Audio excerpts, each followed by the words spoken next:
J'avais peur de la volonté des dieux. Par contre, maintenant que je vous parle, je mets la volonté des dieux. Maintenant que je vous parle, je préfère la volonté des dieux qu'est ma volonté. Quand je grandissais, j'avais vraiment peur de la volonté des dieux. J'ai prié tout ça, mais quand je priais, je ne demandais pas la volonté des dieux. Je pensais que la volonté des dieux allait me faire du mal. Je pensais que Dieu fera seulement de choses contraire de ma volonté. Et oui, très souvent, Dieu fait des choses contraires de notre volonté. Donc, j'avais peur de la volonté des dieux. Je me disais, si j'ai prié et que je demandais la volonté des dieux, Dieu va faire autre chose de celle que je la demande. Alors, comment je vais de cette chose? Je dois demander. Ce que je dois seulement faire, c'est de pouvoir mettre la foi dans ce que je demande à Dieu. Et c'est alors que Dieu va m'exaucer. Or, j'oubliais que, comme Dieu nous aime, nous ses enfants, il ne peut pas nous donner quelque chose juste parce que nous lui avons demandé. Il nous donne des choses où il sait que ce sont des choses qui vont nous garder toujours fidèles en lui. Quand il sait que la chose que tu es en train de demander, ce n'est pas vraiment la bonne chose, ou ce n'est pas vraiment le moment pour toi de pouvoir recevoir cette chose, ce qu'il va faire, il va te dire soit attends, il va te dire soit il te dit carrément non. Et alors, nous avons souvent peur de demander la volonté de Dieu. Moi, comme je disais, j'avais peur de la volonté de Dieu.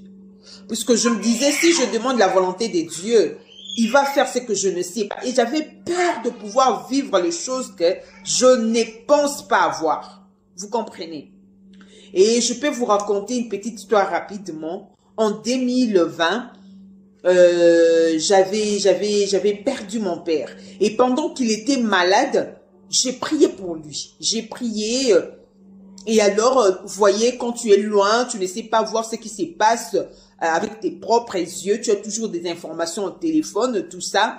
Moi, en Afrique du Sud, mon père à Kinshasa, on m'appelle pour me dire papa est malade. Et puis moi, ce que je pouvais faire, je priais, je gênais. Et je ne voulais même pas demander la volonté des dieux. Je ne voulais même pas. Je me disais, comme il est gravement malade, si je demandais la volonté des dieux, et si Dieu décidait à tuer mon père, et alors, comme j'ai la foi, je dois toujours demander à Dieu de pouvoir guérir mon père. Je priais pour que Dieu guérisse mon père. Malheureusement, attends qu'il m'a, je peux dire malheureusement. Avec le yeux physique, je peux dire malheureusement. C'était dans le plan de Dieu. Dieu avait fait sa volonté. J'avais perdu mon père. J'avais très mal. Donc, je ne vais pas aller sur d'autres détails. Bref, donc j'avais peur de demander la volonté de Dieu. Je me disais, si je demande la volonté de Dieu, parce qu'on me dit que l'état des papas, en tout cas, ne s'améliore pas. J'avais peur, je me disais, si je demande la volonté de Dieu, et si Dieu tuait mon père? Et alors, je dois seulement prier, puisque la Bible nous dit, avec la foi, nous pouvons déplacer des montagnes. Je dois toujours placer la foi pour que Dieu écoute ma prière afin qu'il guérisse mon père. Voyez, or, ce n'était pas dans la volonté des dieux. La volonté des dieux. Je parle de moi, je n'étais pas la seule qui priait pour papa. Voyez, ce n'était pas la volonté des dieux. Donc souvent, nous avons peur de la volonté de Dieu et nous oublions que la volonté de Dieu est parfaite. Peu importe ce que Dieu va faire, même si ça va te faire couler des larmes, il sait lui-même comment il va te consoler.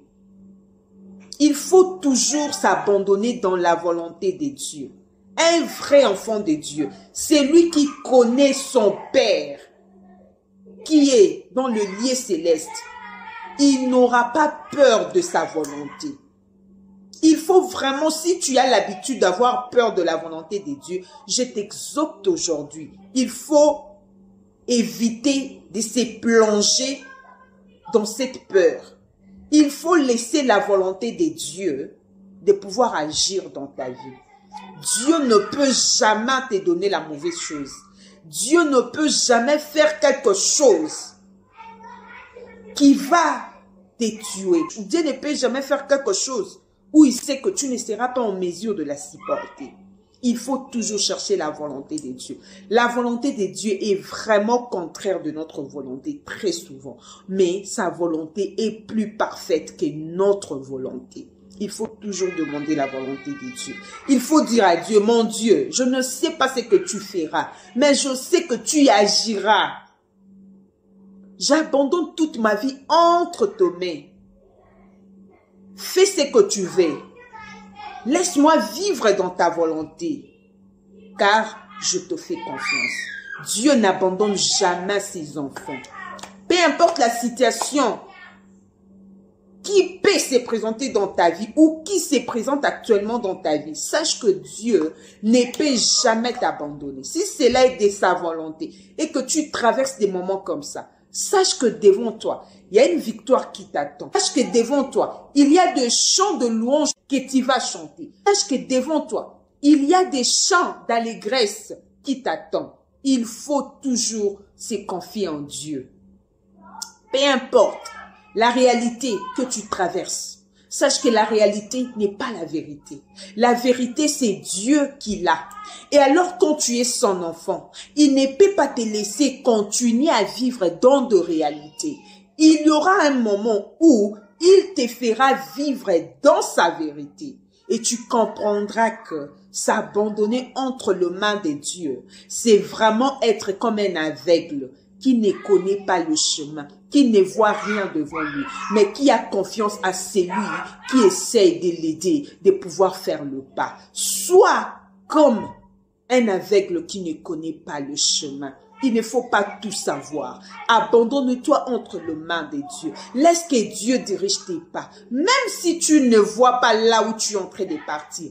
Dieu qui voit tout, il sait exactement là où il t'amène. Abandonne-toi entre les mains de Dieu. Vis dans la volonté de Dieu et non dans ta volonté. Il y a eu des gens qui n'ont pas voulu faire la volonté de Dieu. Il y a eu des gens qui n'ont pas voulu vivre dans la volonté de Dieu. Ils se sont décidés de vivre selon ce qu'ils voient. Ils se sont décidés de vivre selon leur volonté. Et ce sont des gens qui regrettent. D'autres ont même perdu leur vie. Mais si toi, tu prends la décision de t'abandonner, de vivre dans la volonté de Dieu, même si tu pleures aujourd'hui, même si la volonté de Dieu te fait pleurer aujourd'hui, sache que demain, ces pleurs-là se transformeront en joie. Laisse-toi dans la main de Dieu. Laisse Dieu te diriger. Ne te dirige pas par toi-même. Ne te dirige pas par ce que tu as comme intelligence. La Bible nous dit, il ne faut pas te confier à ton intelligence. Il faut te confier à l'intelligence de Dieu. Abandonne-toi entre les mains de Dieu. Laisse Dieu faire.